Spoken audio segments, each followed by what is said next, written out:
Pertimbangan pertama ketika memutuskan apakah akan mengekspor atau tidak adalah apa saja manfaatnya. Setelah itu, Anda mungkin berpikir bahwa meskipun ada banyak manfaat, hambatan dan kesulitannya terlalu besar. Mari kita bahas langkah demi langkah. Dalam presentasi ini, saya akan menjelaskan mengapa Anda sebaiknya mempertimbangkan untuk mengekspor. Di video berikutnya, Ian akan memaparkan alasan mengapa perdagangan internasional tidak serumit yang banyak orang bayangkan. Hambatan dan kesulitan tersebut sebenarnya tidak mustahil untuk diatasi. Dalam video ini, kami akan memaparkan alasan mengapa Anda sebaiknya mempertimbangkan untuk mengekspor. Pada dasarnya, ada 6 alasan utama. Namun untuk menetapkan ekspektasi, tidak ada jalan pintas yang ajaib. Anda harus merencanakan dan mendedikasikan waktu serta sumber daya untuk melaksanakan rencana tersebut. Berikut adalah 6 alasan utama mengapa Anda sebaiknya mempertimbangkan untuk mengekspor. Yang pertama adalah pengurangan risiko. Anda mungkin merasa aneh saya mencantumkan pengurangan risiko. Namun selain menghasilkan penjualan tambahan, ekspor juga mengurangi risiko bisnis Anda. Jika satu pasar mengalami penurunan, ada kemungkinan besar pasar Anda yang lain setidaknya akan tetap stabil, bahkan bisa saja meningkat. Menyeimbangkan jadwal produksi. Jika produk domestik Anda bersifat musiman, Anda dapat menjualnya ke negara-negara dengan musim yang bertepatan, atau lebih baik lagi, ke negara yang musimnya dimulai saat musim Anda berakhir. Jika Anda memiliki kapasitas menganggur karena alasan apapun, kapasitas tersebut dapat dialihkan untuk mendukung ekspor Anda. Meningkatkan skala ekonomi. Dengan peningkatan produksi dan penjualan ekspor, Anda dapat mencapai skala ekonomi dan membagi biaya ke volume pendapatan yang lebih besar.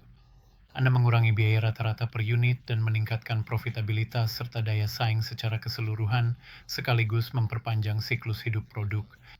Seiring kemajuan teknologi dan perubahan selera, banyak produk menjadi usang atau kehilangan daya tariknya. Namun, produk-produk ini mungkin masih dihargai di tempat lain. Lebih dari setengah perekonomian dunia masih tergolong kurang berkembang. Mereka mungkin tidak membutuhkan atau tidak mampu membeli model terbaru Anda. Mereka sih bahkan mungkin lebih memilih versi sebelumnya yang lebih murah, atau produk bekas maupun rekondisi. Kejar ekspor ke pasar yang masih menghargai barang-barang yang sudah tidak diminati lagi di pasar domestik. Pengurangan biaya dan peningkatan rantai pasokan Anda. Volume produksi yang meningkat dapat membantu Anda menegosiasikan harga yang lebih baik dari pemasok Anda. Anda juga mungkin menemukan bahwa produk yang Anda butuhkan untuk produksi atau jaringan distribusi Anda sendiri dapat ditemukan di luar negeri dengan harga lebih rendah dan atau kualitas yang lebih baik. Dapatkan pengetahuan dan pengalaman baru.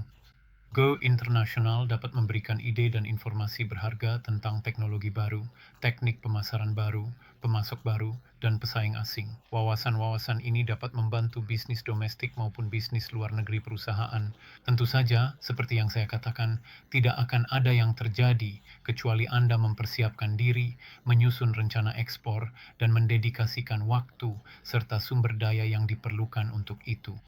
Namun, playlist ini akan membantu Anda merencanakan dan memahami sumber daya apa saja yang perlu Anda siapkan sebelum Anda mengeluarkan 1 sen pun. Terima kasih telah menonton. Jika Anda ingin menghubungi saya secara langsung, silakan saja. Situs web kami dan alamat email saya tertera pada slide ini dan di deskripsi di bawah.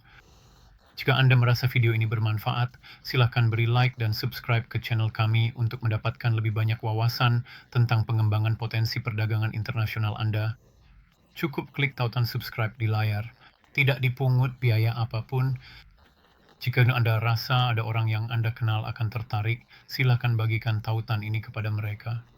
Dan jika Anda memiliki kekhawatiran bahwa ekspor bukan untuk Anda, sangat layak untuk menonton video pembongkaran mitos dari Ian. Tautannya ada di sini.